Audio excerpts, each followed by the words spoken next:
செவித்திறன் பிரச்சனை உள்ளவர்களுக்காகவே ஸ்டார்கி நியூரோ ப்ராசஸருடன் கூடிய காது கேட்கும் கருவி உங்கள் ஆஸ்ட்ரா ஹியரிங் கேரில் மட்டுமே.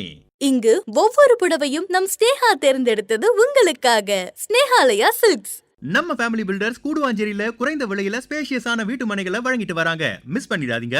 இப்போது புதிய அறிமுகம் ஆச்சி ஹோட்டல் சாம்பார் மற்றும் ஆச்சி இடிச்ச சாம்பார் 50 கிராம் ரூபாய் 20 மட்டுமே.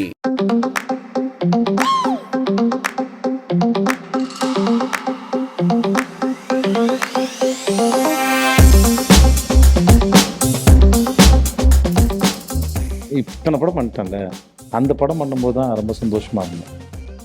பெரிய கேரவன் கிடையாது, வசதி ஒன்றும் பெருசாக கிடையாது. எனக்கு எப்படி தயாரிக்கணுன்ற ஒரு ஒரு ஒரு ஒரு அறிவு இல்லாமல் இருந்தது தான் முதல் குறை. ஒரு தயாரிப்பாளராக எப்படி நடந்துக்கணும் எனக்கு தெரியாமல் இருந்தது தான் ரெண்டாவது குறை.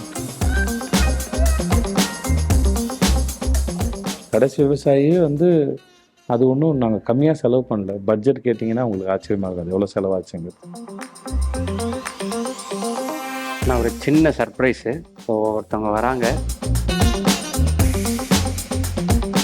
இவ்வளோ நக்கலெல்லாம் பேசக்கூடாது. இல்லை, நான் ஒரு நடிகன். ஓகே, அவரு சர்ப்ரைஸ் ஆகிட்டாருன்னு சொல்கிறாரு, நாங்கள் அதை நம்புகிறோன்னு சொல்கிறோம். ஆனால்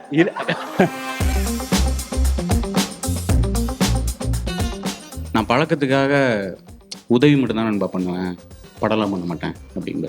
என்னை சித்தா ஓடிடணும்னு இவன் எவ்வளோ நினச்சிருப்பானோ, இல்லை சித்தார்த்த எவ்வளோ நினச்சிருப்பாரோ, அதெல்லாம் தாண்டி நான் ரொம்ப ஆசைப்பட்டேன் சித்தா ஓடிடணும். எல்லா இடத்துலையும் இது சாதாரணமான விஷயம் தானே. அது காசு பேசலைன்னா எப்படி? நீங்கள் இப்போ நடிக்க போறீங்களா? நீங்கள் தயாரிக்கிற என்ன இருக்கா உங்களுக்கு? இன்னும் எத்தனை கதை வச்சுருக்கீங்க? எப்போ மொத்தமாக இந்த போர்ஷனை கட் பண்ணுறேங்க. அதாவது இவர் அந்த portion. Astra hearing care presents Vikatan press meet with Makkal Selvan Vijay Sethupathi. Title sponsor Astra hearing care, powered by Snehalaya silks, நம்ம family group, associate sponsor Aachi Masala, hospitality partner Ramada, Chennai Egmore. வணக்கம். வணக்கம். விகடன் பிரஸ் மீட்ன்றது உங்களுக்கு புதுசு கிடையாது. செகண்ட் டைம் எக்ஸ்பீரியன்ஸ் கேண்டிடேட் நான். ஸோ எக்ஸ்பீரியன்ஸ் கேண்டிடேட் தான். இன்னொரு ஸ்பெஷலான விஷயம் என்னன்னா, விகடன் பிரஸ் மீட்ன்ற ஒரு விஷயம் ஆரம்பிச்சதே உங்களோட இருந்து தான். ஸோ ஆமா, நாங்க ஸ்ரீபெரும்புதூர் பக்கத்துல அது ஞாபகம் கட்டப்பட சட்டை போட்டிருந்தேன். 96 ஷூட் போயிட்டு இருந்த போது அட்டன் பண்ண நான். அதான் ஃபர்ஸ்டா? ஆமாண்ணா. நல்லபடியா போதா? நல்லா போயிட்டு இருக்கேன். இல்லை, நம்ம ஒரு விஷயம் தொடங்கி வச்சிருக்கோம், அது நல்லபடியா போதும் தெரிஞ்சுக்கணுமா இல்லையா? மகாராஜா பத்தி நிறைய விஷயங்கள் நீங்க நிறைய இடங்களை பேசிட்டீங்க, கடல் கலந்து போய் பேசிட்டீங்க. எங்களுக்கு பார்க்கும்போது பல விஷயங்கள் இன்ஸ்பைரிங்காக இருந்தது, உங்களோட கதையோட துபாயில் நடந்த விஷயங்கள் எல்லாமே. ஸோ இருந்தாலும் நம்ம சைட்லேருந்து கேட்குற மாதிரி வராது இல்லையா? ஸோ அதனால் 50வது படம் அப்படின்றது ஒரு கெரியர், ஆக்டரோட கெரியரில் வந்து ரொம்ப முக்கியமான விஷயம். நீங்கள் அதுக்கான பதிலும் கொடுத்துறீங்க. 50 ஒன்று தான், 51 ஒன்று தான், 27 ஒன்று தான், 22 ஒன்று தான்ட்டு. ஸோ என்னதான் இருந்தாலும் ஒரு மைல்கல் தான். ஸோ 50வது படம் மகாராஜா இருந்ததில் எவ்வளோ ஹாப்பி. ஸோ இப்போ என்ன மனநிலை இருக்கீங்க? என்ன 3 நாளில் படம் ரிலீஸ் ஆக போகுது. 50வது படம் மகாராஜா மாதிரி ஒரு படம் அமைஞ்சது போல ரொம்ப சந்தோஷம். இந்த கதை கேட்கும்போது இது 50வது படமாக அனௌன்ஸ் பண்ணுற ஐடியாலாம் இல்லை. அது கேட்டு முடிச்சதுக்கப்புறம் கவுண்டிங்கில் நம்ம ஆஃபீஸ் தான் சொன்னாங்க, வந்துடுச்சோம் பக்கத்தில் வந்துட்டோம் அப்படின்னு. எனக்கு இப்போ தானே 25 அனௌன்ஸ் பண்ண மாதிரி இருந்தது. 2018-19 அனௌன்ஸ் பண்ணேன், சீதக்காதி வந்தது. அப்போ அதுக்கு முன்னாடி அனௌன்ஸ் பண்ணது. ஸோ எனக்கு முழு மனசோட ரொம்ப சந்தோஷமாக இது 50வது படமாக பண்ணதில் ரொம்ப பெரிய சந்தோஷம். நான் ஒன்று இது வியாபார ரீதியாகவும் மக்களுக்கும் பிடிக்கிற படமாகவும் வேலை செஞ்ச எனக்கும், என்ன காரணம் தெரியல, இந்த படத்தில் வேலை செஞ்ச எல்லாருக்குமே இந்த படம் ரொம்ப பிடிச்சிருக்கு. வெறும் ஹீரோவாக இருக்கனால எனக்கு மட்டும் இல்லாமல் வந்து நடித்த சின்ன கதாபாத்திரம் பண்ணி தான் சரி, எல்லாருக்குமே இந்த படத்து மேலே ஒரு ஒரு ஒரு பேரன்பே இருக்குதுன்னு சொல்லலாம். இங்கே படத்தில் வேலை பார்த்த அத்தனை பேருக்குமே. ஸோ அதனால் அப்புறம் அருள்தாஸ் அண்ணனும் இந்த படத்தில் இருக்கிறதுல நான் அது எதேச்சியாக நடந்தது தான். அதுலேயும் எனக்கு ஒரு பெரிய சந்தோஷம். இன்னும் 3 நாள் படம் ரிலீஸ் ஆக போகுது. பெருசாக நர்வஸ், வழக்கமாக எல்லா படத்துக்கும் வயிற்றில் பட்டாம்பூச்சி பறக்கும். இதில் ஒரு நம்பிக்கையோடு இருக்கிறோம். நிறைய பேர் காமிச்சு எங்கள் எல்லாருக்கிட்டேயும் எல்லாருக்கும் படம் எல்லாருக்கும் பிடிச்சதுனால, ஸோ பார்க்க போகிற மக்களுக்கும் அது ரொம்ப பிடிக்கும்னு நாங்கள் நம்புகிறோம். அந்த எக்ஸ்பீரியன்ஸ், ஏன்னா இந்த படம் பார்க்குற ஒரு எக்ஸ்பீரியன்ஸாக இருக்கும் நான் நினைக்கிறேன். ஸோ சில படங்கள் அது கிடைக்கும். அது அந்த மாதிரி நிதினுடைய ஸ்க்ரீன் ப்ளே வந்து உங்களை ரொம்ப என்கேஜ் பண்ணும் அப்படின்னு நான் நம்புகிறேன். சூப்பர்ண்ணா. ஏன்னா பொதுவாக இப்போ உங்களோட ஃபில்மோகிராஃபி எடுத்து பார்த்தோன்னா கமர்ஷியலாக நிறைய சூப்பர் படங்களும் கொடுத்துருக்கீங்க. இப்போ கடைசி விவசாயி மாதிரியான படங்கள், சூப்பர் டீலக்ஸ் மாதிரியான நிறைய படங்கள், எக்ஸ்பெரிமெண்ட் படங்களும் பண்ணியிருக்கீங்க. ஸோ மகாராஜா பொறுத்தவரையில் இது ரெண்டும் பேலன்ஸ் பண்ண ஒரு படமாக இருக்கும் அப்படின்றது ட்ரெய்லர் பார்க்கும்போது எங்களால் புரிஞ்சுக்க முடிஞ்சது. ஸோ அது சரியா? உண்மைதான். ஓகே, உண்மைதான். அது ரெண்டுமே பண்ணும். ஆக்சுவலாக உண்மையாக சொல்ல போனால் எல்லா படத்தையும் கமர்ஷியல் படம் நினச்சி தான் பண்ணுறோம். அது சில படத்து மேலே அது மாதிரி ஒரு லேபிள் வந்து விழுந்தது. கடைசி விவசாயியே வந்து அது ஒன்றும் நாங்கள் கம்மியாக செலவு பண்ணல. பட்ஜெட் கேட்டிங்கன்னா உங்களுக்கு ஆச்சரியமாக இருக்காது எவ்வளோ செலவாச்சுங்கிறது. கடைசியாக நாங்கள் ஒருத்தருக்கு அடைச்சது மட்டும் வட்டியோடு அது ஒரு போர்ஷன் மட்டுமே, அது மட்டுமே தனியாக 8.25 கோடி இருப்பாது. ஸோ அதுக்கு மேலே இருக்குது படத்தில் வந்து செலவு. ஸோ அதனால் அந்த படம் ஷூட்டிங்கே நாங்கள் 98 நாள் கிட்ட எடுத்திருக்கோம். ஸோ அதனால் அது ஒன்றும் கம்மியான பட்ஜெட்டில் எடுக்கப்பட்ட படம் கிடையாது. அந்த படம் லைவ் சவுண்ட், அது சிங் சவுண்ட் அது. ஸோ அதனால் எடுக்கிற எல்லா படங்களும் வந்து கமர்ஷியல் படம்னு நினச்சி தான் நாங்கள் எடுக்கிறோம். அது சில சமயம் இப்படி ஆகிடுது, வேறு ஒன்றும் இல்லை. ஓகேண்ணா. ஸோ நிறைய கேள்விகளோட மக்கள் இருக்காங்க. ஸோ நம்ம ஜேர்னலிஸ்ட் ஆரம்பிச்சிடலாமாண்ணா? வணக்கம் சார். வணக்கம். உட்காருங்க. நின்று கேட்க சொல்லியிருக்காங்களா? ஆமாம் sir. Okay done. Sir, cinema கனவு அப்படிங்கிறது கண்டிப்பாக இருந்திருக்கும். ஸோ தமிழ் சினிமா மட்டும் இல்லாமல் இன்னைக்கு இந்திய சினிமா அளவுக்கு முக்கியமான நடிகராக இருக்கீங்க. அடுத்த சினிமாவில் உங்களோட கனவு அப்படின்னா என்ன சார்? எனக்கு பதில் இல்லை. அடுத்து பண்ண போகிற படம் தான். வேறு மொழிகள்லையும் போய் பண்ணதுனாலையும், அதுவும் அங்கேயும் நம்ம மேலே ஒரு பேரன்பும் அக்கறையும் லவ்வும் கிடைச்சதுனாலையும் நம்ம மேலே ஒரு கான்ஃபிடென்ட் வரும்ல. ஓகே, அதனால் அதுவும் இன்னும் முறை ஸ்டெப் எடுத்துக்கும் பயமாக இருக்கும். இப்போ அது பழகுனதுனால இப்போ எங்கே வேணால் போய்க்கலாம், அதனால் எங்கே போனாலும் பொழைச்சிக்கலான்னு தோணுது. ஸோ அந்த ஃப்ரீடம் கிடச்சிருக்கு. ஸோ அதை வச்சுக்கிட்டு எல்லா படங்களுமே என்னை ரொம்ப எக்ஸைட் பண்ணுற படங்கள் தான். ஸோ அந்த வேலையை இன்னும் வேறு விதமாக எப்படி பண்ண போகிறோம். இப்போ சில புரிதல் நடந்திருக்கு வாழ்க்கையில். பொறுப்புகள் ரொம்ப கொஞ்சம் பொறுப்பான நடிகை நான் மாறி இருக்கேன்னு நான் நினைக்கிறேன். இல்லை, இனிமேல் நான் பண்ண போகிறத நானே பார்க்குற ஆர்வத்தில் இருக்கேன். வேலை செய்யும்போது நான் எப்படி வேலை செய்ய போகிறேங்கிறத நானே பார்க்குற ஆர்வத்தில் இருக்கிறேன். புதுசாக தான் இருக்கும்னு நினைக்கிறேன். Hi sir. வணக்கம் சார். 50வது படத்துக்கு வாழ்த்துக்கள் ஃபஸ்ட்டு. நன்றி. ஸோ இந்த 50வது படம் ரிலீஸ் ஆக போகிற இந்த நேரத்தில் தென்மேற்கு பருவக்காற்று முருகன் பற்றியும் பேசணும் அப்படின்னு நினைக்கிறோம். ஸோ அந்த தென்மேற்கு பருவக்காற்று முருகன் கூட இப்போது இருக்கக்கூடிய மக்கள் செல்வன் விஜய் சேதுபதிக்கும் ஒரு உரையாடல் நடந்தால் அந்த உரையாடல் எப்படி இருக்கும்னு நினைக்கிறீங்க? என்ன பேசுவீங்கன்னு நினைக்கிறீங்க? நீ நம்பியிருப்பியாப்பா, நீ இந்த மாதிரிலாம் அவன் வாழ்க்கை மாறும்னு கேட்டால் நீ நம்பியிருப்பியான்னு அவனை கேட்டிருப்பேன். அவன் அதுக்கு என்ன பதில் சொல்ல போகிறான்னு தெரிஞ்சுக்க ரொம்ப ஆர்வமாக இருப்பேன். அப்புறம் உனக்கு இந்த மாதிரி பட்டம் கொடுக்க போகிறாங்கங்கிறதும், உன் பேர் போடும்போது கைத்தட்ட போகிறாங்கங்கிறதும் சொன்னால் நம்புவானான்னு தெரியல. அப்போது இந்த மாதிரி உன்னை பற்றி மிகப்பெரிய நடிகர்கள் பேச போகிறாங்க அப்படின்னு சொல்லி தான் நம்பியிருப்பானான்னு தெரியல. ஆனால் அப்படி சந்தர்ப்பம் கிடச்சா அவன்கிட்ட எதையும் சொல்ல மாட்டேன். ஏன்னா தென்மேற்கு பருவக்காட்டில் இருந்த அந்த முருகன் இருக்கான்ல, அவனுக்கு வந்து இத்தனை படம் பண்ணிட்டான்ல, அந்த படம் பண்ணும்போது தான் ரொம்ப சந்தோஷமாக இருந்தேன். பெரிய கேரவன் கிடையாது, வசதி ஒன்றும் பெருசாக கிடையாது.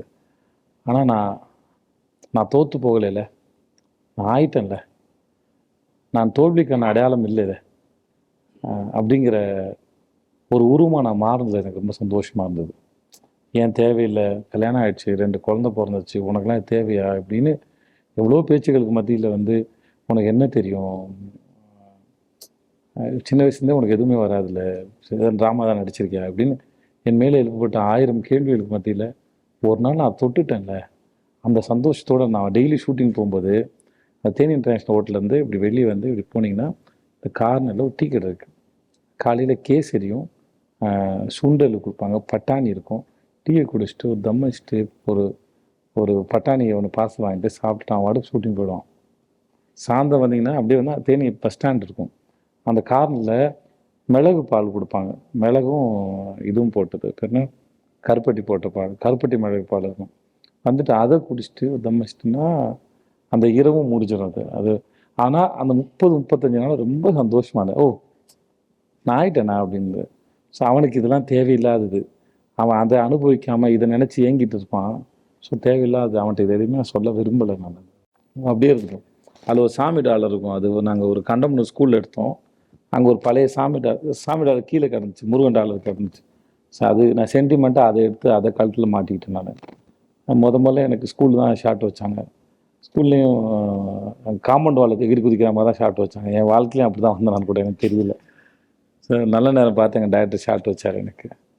ஸோ இந்த சென்டிமெண்ட்லாம் ஒர்க் அவுட் ஆகுமான்னு கேட்டால் ஒர்க் அவுட் ஆகிருக்கு. நான் காம்பவுண்ட் வால் எகிரி குதிச்சு வந்துருக்கேன் நான் மற்ற ஊரில். சினிமாவில் லாஸ்ட் மினிட் சேஞ்சுங்கிறது சினிமாக்காரங்க எல்லாருக்குமே பழக்கப்பட்ட ஒரு விஷயம். அப்படின்னா ஒரு படம் வந்து last minute change last minute change ஒரு படம் வந்து கையை விட்டு போகிறது, அன்எக்ஸ்பெக்டடாக ஒரு படத்துக்கு நம்ம கமிட் ஆகுறது, அந்த மாதிரி விஷயம் சார். அப்படி உங்களுக்கு வந்து ரொம்ப சந்தோஷப்பட்ட ஒரு படம், ஒரு சேஞ்ச் எது? ஒரு கை விட்டு போன ஒரு சேஞ்ச் எதுங்க? நிறைய கை விட்டு போயிருக்கு. நான் ஹீரோவாக உட்காருங்க.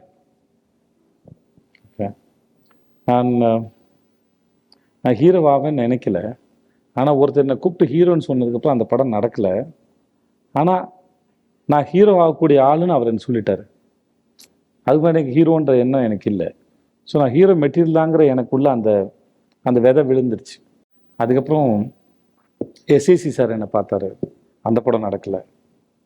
அப்புறம் இன்னும் இது மாதிரி 2-3 பேர் பார்த்தாங்க. பசங்க படத்துக்கு நான் போயிருந்தேன், அது நான் செலக்ட் ஆகலை. இதெல்லாம் வந்து நான் ஜென்ரலாக ஹீரோக்கு போனதை மட்டும் சொல்கிறேன். இந்த மாதிரி ஒரு 5-6 படம் பார்த்து பேசி அப்புறம் எதுவுமே நடக்கலை. வெடிலா கபடிகளுக்கு போனேன், நடக்கலை. இல்லை ஹீரோவுக்கு போனதை சொல்கிறேன். ஸோ ஆனால் அந்த மாதிரி சமயங்களில் வந்து எனக்கு நான் ஹீரோ ஆகக்கூடிய ஆள் தான், ஹீரோ மெட்டீரியல் தான் அப்படின்னு எனக்கு நம்பிக்கையை விதைச்சது. அவங்க என்னை வச்சு படம் பண்ணுறாங்க பண்ணலன்னு இல்லை, ஆனால் ஹீரோவுக்காக என்னை பார்த்தாங்கல்ல, அதுவே வந்து எனக்கு நம்பிக்கை ஊட்டுச்சு. ஸோ அதனால் அது ஒருவேளை எனக்கு வந்து அப்பயே என்னை ஹீரோ ஆக்கினாங்கன்னா நான் தாங்கியிருக்க மாட்டேன். எனக்கு அதை ஹேண்டில் பண்ணுற அளவுக்கு மெச்சூரிட்டி இருந்திருக்காது. பயத்தில் நடுங்கி சொதப்பியிருப்பேன் நான். அதான்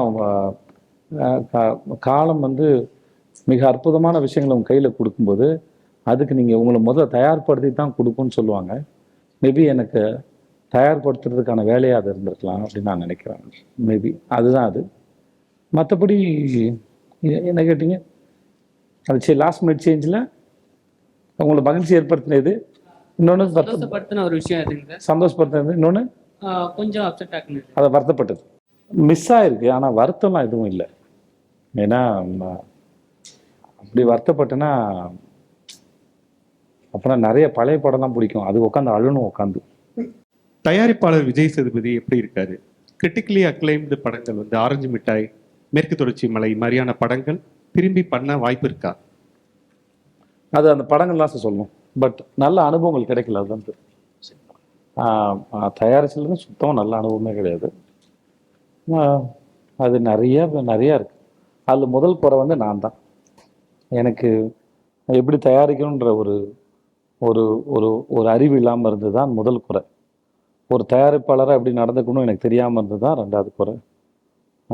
ஸோ அதனால் ஒவ்வொரு முறையும் படம் தயாரித்து நான் கடன் ஆகிட்டேன். அப்புறம் அந்த கடனை அடைச்சதுக்கப்புறம் வேறு ஒரு படம் பண்ணுறேன். ஏன்னா கடன் மேலே கடன் படம் பண்ணதுனால கடன் அடைச்சிட்டு வேறு படம் பண்ணுறேன். இப்போ லாபம் படத்தோட கடன் அடைச்சிட்ருக்கேன். அடைச்சி முடிச்சதுக்கப்புறம் தான் யோசிக்கணும் படம் பண்ணலாமா வேணாமான்னு. பண்ணுறாங்க எப்படி பண்ணலான்னு ஒரு கணக்கு இருக்குது. பட் எக்ஸ்பீரியன்ஸாக இட் இஸ் வெரி பேட். அது நான் தான் அதுக்கு முதல் காரணம் நான் சொல்லுவேன். வேறு ஒன்று. ஓகே சார், நன்றி. ஆனால் முகில்னு ஒரு படம் தயாரித்தேன். நான் நீங்கள் உட்காருங்க சார். நானும் என் பொண்ணும் நடித்தோம். ஆக்சுவலாக நான் காசு சம்பாரித்தேன் அதில் மட்டும்தான், மற்ற எல்லாமே லாஸ்ட் தான் எனக்கு. நான் ஒரு சின்ன சர்ப்ரைஸு. ஸோ ஒருத்தவங்க வராங்க.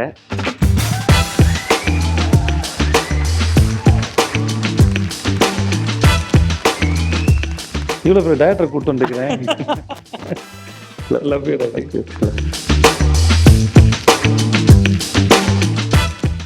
ஆனால் நன்றி. அதுக்கப்புறம் தான் வணக்கம் நீங்கள் வந்ததுக்கு. ஸோ அது சர்ப்ரைஸாக என்ட்ரி கொடுத்ததுக்கு நன்றி. அண்ணன் வந்து சர்ப்ரைஸ் ஆகிட்டாரு அப்படின்னு சொல்கிறாரு. நாங்களும் அதை வந்து அக்செப்ட் பண்ணிக்கிட்டோம். ஆனால் என்னென்ன திரும்பி பார்க்குறேன் இல்லைண்ணே, உங்கள் டக்குன்னு ஒன்றும் ரியாக்ட் பண்ணுறது இல்லையா? அதனால் இவ்வளோ நக்கலெல்லாம் பேசக்கூடாது. இல்லை, நான் ஒரு நடிகன். ஓகே, அவரு சர்ப்ரைஸ் ஆகிட்டாருன்னு சொல்கிறாரு, நாங்கள் அதை நம்புகிறோன்னு சொல்கிறோம். ஆனால் இப்போ சித்தா வந்து மிகப்பெரிய சக்ஸஸ். ஸோ அது ஊரறிந்த உண்மை. விருதுகளை வாங்கிச்சு, எனக்கு சந்தோஷம். ஆமாண்ணா. ஸோ சித்தா பற்றி பேச போகிறோம். ஸோ வந்து உங்களுடைய முதல் 3 படமுமே ஸ்வீடனில் நிறைய விருது வாங்கிச்சுல்ல? ஆமாம். ஆமாண்ணா. ஸோ முதல் 3 படங்களுமே சேதுவண்ணா தான் ஹீரோவாக பண்ணியிருக்காங்க. ஸோ அந்த கம்ஃபர்டபுள் அப்படின்றத தாண்டி ஃப்ரெண்ட்ஷிப்பு, ஸோ அது தொழில் முறையாக வரும்போது அது வேற ஒரு விஷயம் நடக்குது அப்படின்றத வந்து அண்ணனோட நான் இன்ட்ராக்ட் பண்ணும்போதுமே வந்து இப்போ ஃப்ரெண்ட்ஸாக சேர்ந்து ஒரு படம் பண்ணும்போது அது வேற ஒரு அவுட்புட் வரும்ன்றது வந்து ஷேர் பண்ணியிருக்காங்க நிறைய.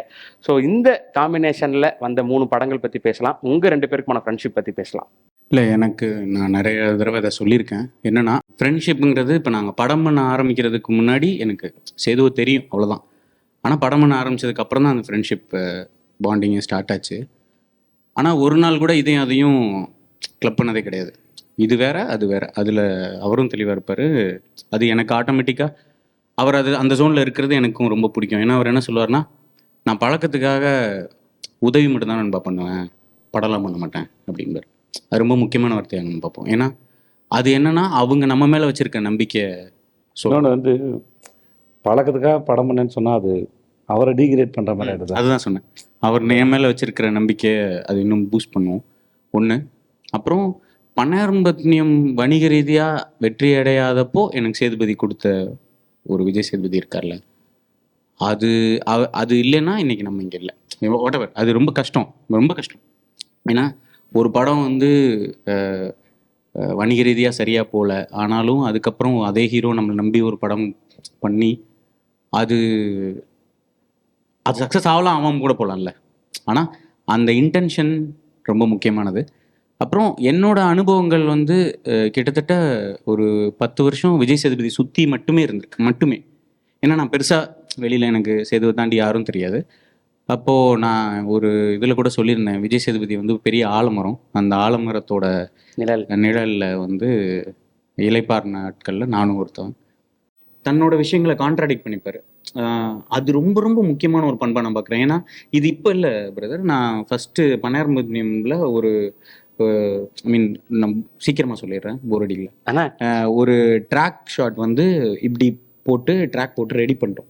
அப்போது என்னோடய கேமராமேன் கோகுல் வந்து இது சைடில் இருந்தால் நல்லாயிருக்கும் அப்படின்னு சொல்லி சொன்னார். இவரும் அங்கே தான் இருந்தார், இவரும் வந்து சைடில் இருந்தால் நல்லாயிருக்கும் அப்படின்ட்டார். ஆனால் இல்லை, எனக்கு இப்படி இருந்தால் தான் பெட்டராக இருக்கும், இது எப்படி மோஷன், சரி ஓகே சரி ஓகே போட்டுருங்க அப்படின்னு சொல்லிட்டேன் நானும். அப்புறம் கொஞ்ச நேரம் அங்கே உட்காந்து யோசிச்சுட்டு இருந்தார். திடீர்னு வந்துட்டு இல்லை எல்லோரும் மன்னிச்சிருங்க, சாரி நேரம் இருந்தால் தான் கரெக்டாக இருக்கும் அப்படின்ட்டார். இப்போ என்னன்னா, அப்போ எனக்கு ஃபஸ்ட்டு படம். அந்த டைமில் நான் ஒரு குழப்பவாதியாக இருக்கேன்றத ஒரு 150 பேருக்கு மத்தியில் காட்டிக்கிட்டோன்னு வச்சுக்கோங்களேன், அதுவே ஒரு பிரச்சனை தான். ஆனால் அதெல்லாம் பொருட்படுத்தலை. அந்த படம் நல்லா வரணும் அப்படிங்கிற எண்ணம் மட்டும்தானே. அதுதான் நான் சொல்ல வந்தேன். என்னன்னா, இஸ் அட்மோஸ்ட் சின்சியர். ரொம்ப பயப்படுவார் ஆக்சுவலி. என்கிட்ட எப்படி சொல்லுவார்னா, எனக்கு ஒரு நாளும் அந்த ஃபஸ்ட்டு டே ஷூட் போகிறதுக்கு முன்னாடி அவ்வளோ பயம் இருக்கும் நண்பா. அந்த பயம் வந்து தன்னம்பிக்கையற்றதில்லை, கரெக்டாக பண்ணிடணுன்ற ஒரு பயம். அது வந்து கலை மேலே உள்ள ஒரு ஆர்வம், அது மேலே உள்ள சின்சியரிட்டி, அதை புரிஞ்சு நம்ம எங்கேயுமே ஃபேக்காக இருந்துடக்கூடாது அப்படிங்கிறது. ஸோ இந்த மாதிரி பண்பு நான் அவர்கிட்ட இருந்து நிறைய கற்றுக்கேன். இவங்க எழுதுறதுனாலையும் அதை பற்றி நான் டிஸ்கஸ் பண்ணாலையும் அதை பற்றின நிறைய மூடு இருக்கும். அதை வார்த்தையில் சொல்ல முடியாமல் இருக்கலாம், பட் ஆனால் அந்த மூடெலாம் அவங்களுக்கு தெரியும். ஸோ அதனால் நமக்கு முழுசாக வந்து செஞ்சிச்சான்னு கூட தெரியாது. அதனால் முடிஞ்ச அளவுக்கு அவங்ககிட்ட அதை புரிஞ்சுக்க ட்ரை பண்ணுறது தான் நமக்கு கிடைக்கிறது. ஏன்னா அவங்களுக்கு தான் தெரியும் ஃபைனலாக இது என்னவா கொடுக்க போகிறேன்னு அவங்களுக்கு தெரியும். ஸோ அதுக்குள்ளே அதை புரிஞ்சுக்க ட்ரை பண்ணுறதுக்கான டிஸ்கஷன் தான் மோஸ்ட்லி இருக்கும். சூப்பர்ண்ணா. ஸோ பன்னாரம்பத்னியம் சேதுபதி மாதிரியான படங்கள் வந்து பயங்கரமாக சக்ஸஸ் ஆகும்போது, சேதுபதிலாம் பெரிய சக்ஸஸ் பார்க்கும்போது நீங்கள் 2 பேரும் வந்திருக்கீங்க. சிந்துபாத் சரியாக போகாத போது உங்கள் 2 பேருக்குமான இன்ட்ராக்ஷன்றது எப்படி இருந்தது? அந்த பேச்சுவார்த்தை இல்லை 2 பேருக்குள்ளேயும். பேச்சுவார்த்தை இல்லையா?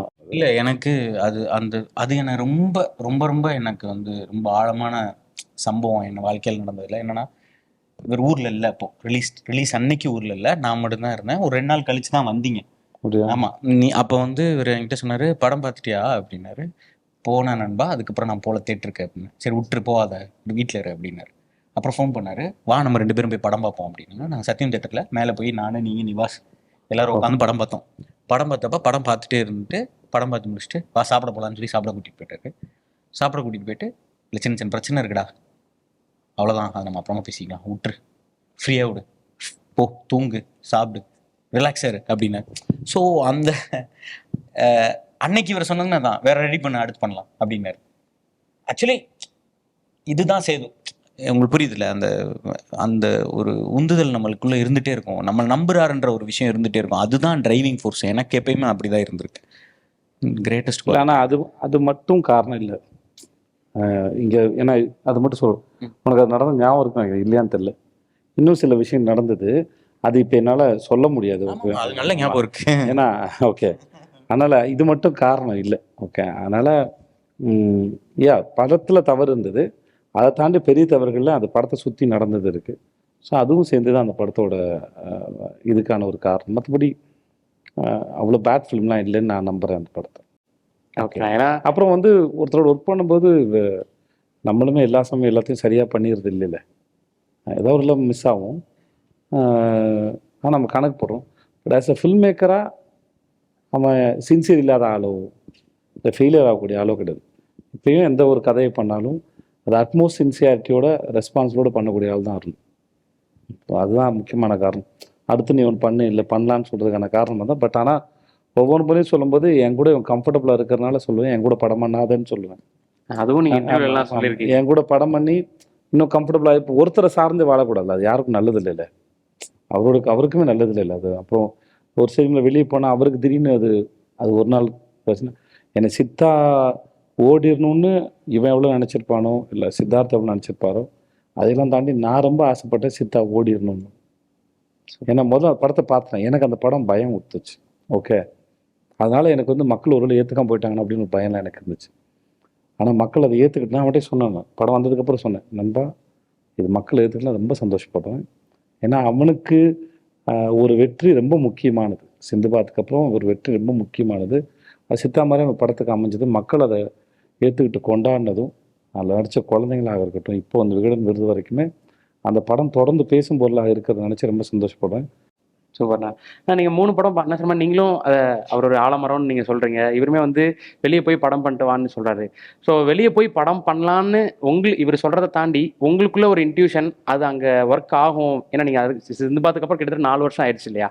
ஸோ அந்த டைம் பீரியடை வந்து எப்படி கடந்து வந்தீங்க? ஸோ அப்போ சேதனோட இன்ட்ராக்ட் பண்ணது உண்டா? ரெகுலராக இன்ட்ராக்ட் பண்ணுவேன். பர்சனலாகவே எனக்கு பெரிய பாண்டிங். நான் எதுவாக இருந்தாலும் அவர்கிட்ட சொல்லுவேன். இன்ஃபேக்ட் சித்தா அப்போது சித்தார்த் கூப்பிட்டு பேசும்போது இந்த மாதிரி கூப்பிட்டு பேசுகிறாங்க, நண்பா அட்வான்ஸ் தரேன்னு சொல்கிறாங்க, நான் வாங்க சூப்பர் வாங்கி பண்ணு, இப்படி எவ்ரி அப்டேட் போய்டும். அது சித்தா முடிஞ்சக்கப்புறம் சொன்னேன் நான், கதையை எடுத்துற டப்புன்னு ரெடியாகி யாராக இருந்தாலும் உடனே படம் பண்ணிடு அப்படின்னு. ஆக்சுவலி இப்போ வீரதீர சூரன் கூட அதுக்கு முன்னாடி நாங்கள் பேசிக்கிட்டு தான் இருந்தோம். அப்போ திடீர்னு நாங்கள் கால் வருது, என்ன பண்ணிட்டோம் அப்படின்னு சொல்லி கேட்டப்போ தயவுசெய்து போய் இமிடியேட்டாக சொல்லு அப்படின்னு. அப்போ நான் அங்கே கதை பண்ணி ஓகே பண்ணதுக்கப்புறம் என்னை ரொம்ப பெருமிதப்படுத்திட்டேன் நீ அப்படிலாம் சொன்னார். அது ஒரு மாதிரி பாண்டிங். அது இப்போ ரொம்ப கழிச்சு ஒரு வெற்றியை டேஸ்ட் பண்ணியிருக்கான் அவன், திரும்பி டெய்லி எனக்கு தெரியாது, கண்டிப்பாக அவன் ரெடியாக தான் இருந்திருப்பான். என்னுடைய நான் சொன்னதுனால ஒன்றும் செய்யலை, எனக்கு ஒரு பதட்டம் தான், அவன் திரும்பி டைம் எடுத்துடக்கூடாதுங்கிற ஒரு பதட்டம் மட்டும்தான் இருந்தது. நான் ரெடியாக இருந்தேன், அவன் இருக்கு நண்பா 4-5 லைன் இருக்குது அப்படின்னாப்புல. அப்புறம் வந்து அது ஓகே ஆனதுக்கப்புறம் நான் பெரும் மகிழ்ச்சி. ஷூட்டிங் 2 பேரும் குற்றாலத்தில், நான் விடுதலை 2 ஷூட்டில் இருக்கேன், வீரதன் சூரத்துலேருந்து ஷூட்டில் இருந்தாப்புல விக்ரம் சாரை பார்த்தேன். ஸோ அது பெரும் மகிழ்ச்சி. பாட்டுக்கு போனீங்களா? இல்லை வீட்டுக்கு போக முடியல, ஆனால் ஒரே ஹோட்டலில் தங்கியிருந்தோம் நாங்கள் அங்கே. ஸோ இவன் ஸ்பாட்டுக்கு வந்துட்டு போனான். வெற்றி சாருக்கும் வீரதீர சூரனுடைய அந்த டைட்டிலோட வீடியோ ரொம்ப பிடிச்சிருந்து. அவர் எதேச்சியாக சொன்னார், நான் எனக்கு ஃபோன் பண்ணி சொன்னேன். அப்போ நான் சொன்னேன், சார் அவனு இங்கே தான் சார் வரான் அப்படின்னு. ஸோ நேர்லேயும் அவர் நான் சொல்லுங்கள் சார் சந்தோஷப்படுவாங்க சார். நான் அவர் மாதிரி ஒரு இயக்குனர் சொல்லும்போது நமக்கு ஒரு சந்தோஷமாக இருக்கும்ல. அது கண்டிப்பாக. ஆனால் இப்போ உங்கள் 2 பேர் இப்போ சினிமா தாண்டி ஒரு பர்சனலான ஒரு ஃப்ரெண்ட்ஷிப் இருக்குது. ஸோ நீங்கள் அவரை பேசுகிறதும் அவர் உங்களை பற்றி பேசுகிறதுன்ற தாண்டி சினிமா தாண்டி என்ன விஷயங்கள் அதிகமாக பேசிப்பீங்க 2 பேரும்? சினிமாவில் காசிப் பேசிப்போம். பிடிச்சவங்க பிடிக்காதவங்க நல்லா கழுவி ஊற்றிக்க வேண்டியதான். எல்லாத்துலேயும் ஒரு இடத்துல இருக்கும்போது உங்களுக்கு பிடிச்சவங்க பிடிக்காதவங்கன்னு ஒன்று இருக்கும்ல, அது எல்லாத்துலையும் உங்கள் ஆஃபீஸில் இருக்கணும், உங்களுக்கு அதெல்லாம் இருக்கு. எல்லாருக்கும் இருக்கிறது தானே, அது ஒரு இயல்பு தானே. அந்த மாதிரி பேசிப்போம். எங்களை பற்றி இந்த மாதிரி பேசுவோம்னு சொல்லி சிரிச்சுப்போம் இல்லைன்னு இருக்கு. அதனால் வந்து அது ரொம்ப நல்லா வண்டியாக கழுவி ஊற்றுவோம். அது எல்லா இடத்துலையும் இருக்கு. எல்லாமே மோஸ்ட் ப்ராபப்லி 2 பேரோட டர்ட்டி லாண்ட்ரி 2 பேருக்குமே தெரியும். அதனால இல்லை எல்லா இடத்துலையும் இருக்க சாதாரணமான விஷயம் தானே. அது காசு பேசலைன்னா எப்படி காலத்தை ஓட்டுறது? சூப்பர்ண்ணா. ஸோ மறுபடியும் 4வது முறையாக நீங்கள் 2 பேரும் எப்போ இணைஞ்சு படம் பண்ண போகிறீங்க நாங்கள் எதிர்பார்க்கலாம்? அது நான் ஆக்சுவலாக தான் சொன்னேன், இப்போ இதுக்கு முன்னாடியே நாங்கள் பேசணும். அது நடக்கும்போது தான் இது நடந்துச்சு. அது நான் எல்லா படத்துலையும் வருவேன். அது எப்போ வேணா எவ்வளோ சீக்கிரம் அது வேணா அது நடக்கலாம். ஒரு பெரிய விஷயம். அது மேட்டரே இல்லை. எத்தனை தடவை வேணா நடக்கலாம், எப்போ எவ்வளோ சீக்கிரம் வேணா நடக்கலாம். எனக்கு அப்படி கிடையாது. விக்ரம் சாருக்கு படம் பண்ணுறதுலையும் அந்த டைட்டிலும் நான் அங்கே இருக்கும்போது ப்ரொடியூசர் சாருக்கு பர்த்டே, சிபு தமிழ் சாருக்கு பர்த்டே, நான் டைட்டிலே வந்து எனக்கு டைட்டில் எழுதின ஃபாண்ட் ரொம்ப பிடிச்சிருந்தது. கோயில் கோபுரத்தை போல இருந்தது. ஒரு மாதிரி ரொம்ப பாசிட்டிவாக இருந்தது. நான் சொன்னேன் இதெல்லாம் அமையர் தான் சார். ஸோ அவனுடைய இந்த எக்ஸ்பீரியன்ஸ் அவன் கேதர் பண்ணுறது நான் பார்க்குறது ரொம்ப சந்தோஷப்படுறேன். மெல்ல ஒரு நல்ல ரவுண்ட் அடிச்சுட்டு வரட்டும், நல்லா இன்னும் அப்படின்னு ஆசைப்படுறேன், நிறைய எக்ஸ்ப்ளோர் பண்ணிட்டோம் அப்படின்னு ஆசைப்படுறேன். ஐ எம் ஆல்வேஸ் அவைலபிள், அது பிரச்சனை இல்லை. சூப்பர்ண்ணா. ஓகே. கடைசியாக ஒரே ஒரு கேள்வி, நீங்கள் இவர்கிட்ட கேட்கணும், நீங்கள் அவர்கிட்ட கேட்கணும். எனக்கு உண்மையாக கேள்வி எதுவுமே இல்லை. இப்போ நான் என்ன கேட்டாலும் எனக்கு தெரியும். இப்போ விழா நடிக்க மாட்டீங்கன்னா நடிக்க மாட்டேன். அப்படி ரைட். எல்லாமே நாங்கள் பேசிட்டோம்ல, அது எப்படி ஃபேக்காக கேட்குறது? எனக்கு கேட்குறதுக்கு ஒன்றுமே இல்லை. ஆனால் உங்களுக்கு ஏதாவது இருக்காங்க? இருக்காது. இருக்கா? ஆமாம், என் மைக் இருக்கேன்ட்டு. நீங்கள் இப்போது உங்கள் தம்பி நடிக்க வந்துட்டாரு, நீங்கள் இப்போ நடிக்க போகிறீங்களா? அப்புறம் வந்து எனக்கு தயாரிக்கிற என்ன இருக்கா உங்களுக்கு? இன்னும் எத்தனை கதை வச்சுருக்கீங்க? கேள்விகள் இன்னும் கேள்வி கேட்டார். அதான் கேள்விகள். எல்லாத்துக்கும் தெரியும் பதில். என்ன சரி, எங்களுக்கு தெரியாதுல்ல. நடிக்கலாம் வாய்ப்பே கிடையாது. ஓகே, அது ஒரு சந்தர்ப்பம் வந்துருச்சு. நிறைய சுந்தர்சி சார் நடிக்கிறாரு, சசிகுமார் சார் நடிக்கிறாரு, அந்த மாதிரி நிறைய இயக்குநர்கள் நடிக்கிறாங்கல்ல. அந்த நான் வெற்றிமாறன் சார் கூட கேட்டிருக்கேன், நான் சார் நடிக்குவாங்க சார், நடிங்க சார் அப்படின்னு சொல்லியிருக்கேன். அந்த மாதிரி அனுராக் சார் என் கூட நடிக்கலையா? மகாராஜ் நடிச்சார். ஒரு இயக்குநர் நடிகராக வரும்போது நடிகர்கள் மேலே இருக்கிற கம்ப்ளைண்ட் இல்லாத மாதிரி நீங்கள் நடிக்கிறீங்களே இல்லை, அந்த மாதிரி நீங்கள் எப்போ நடிக்க வருவீங்க? ஓகே, ரெண்டாவது அப்புறம் எப்போ தயாரிப்பாளராக போகிறீங்க? தயாரிப்பாளரா வேணா ஆகலாம், எனக்கு தெரியல. காசு சம்பாதிக்கல அவ்வளோ. ஆமாம், அதுதான் காசு இன்னும் அந்த அளவுக்கு சம்பாதிக்கல.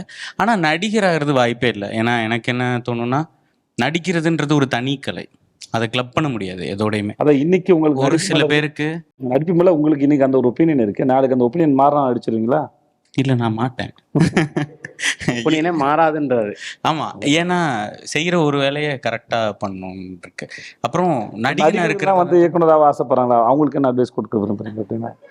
செய்கிற அது அவங்க இப்போ இயக்குனர்கள் வந்து நடிக்கிறவங்க அந்த மாதிரி மல்டி டேலண்டட், அது அது பர்சனல் சாய்ஸ் நண்பா.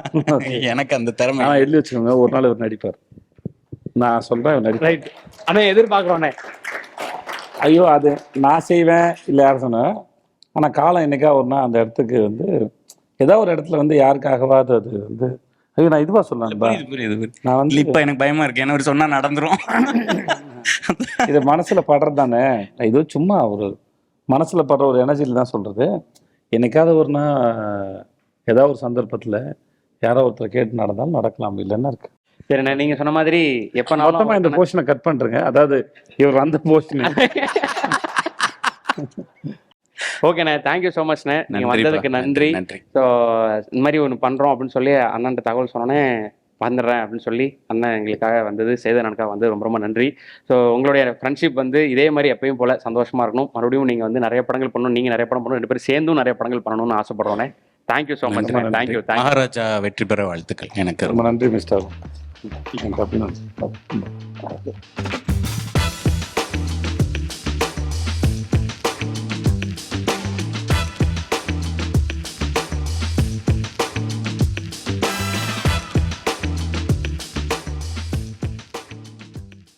செவித்திறன் பிரச்சனை உள்ளவர்களுக்காகவே ஸ்டார்கி நியூரோ ப்ராசஸருடன் கூடிய காது கேட்கும் கருவி உங்கள் ஆஸ்ட்ரா ஹியரிங் கேரில் மட்டுமே. இங்கு ஒவ்வொரு புடவையும் நம் ஸ்னேஹா தேர்ந்தெடுத்தது உங்களுக்காக. ஸ்னேஹாலயா சில்க்ஸ். நம்ம ஃபேமிலி பில்டர்ஸ் கூடுவாஞ்சேரியில குறைந்த விலையில ஸ்பேஷியஸான வீட்டு மனைகளை வழங்கிட்டு வராங்க, மிஸ் பண்ணிடாதீங்க. இப்போது புதிய அறிமுகம் ஆச்சி ஹோட்டல் சாம்பார் மற்றும் ஆச்சி இடிச்ச சாம்பார் 50 கிராம் ரூபாய் 20 மட்டுமே.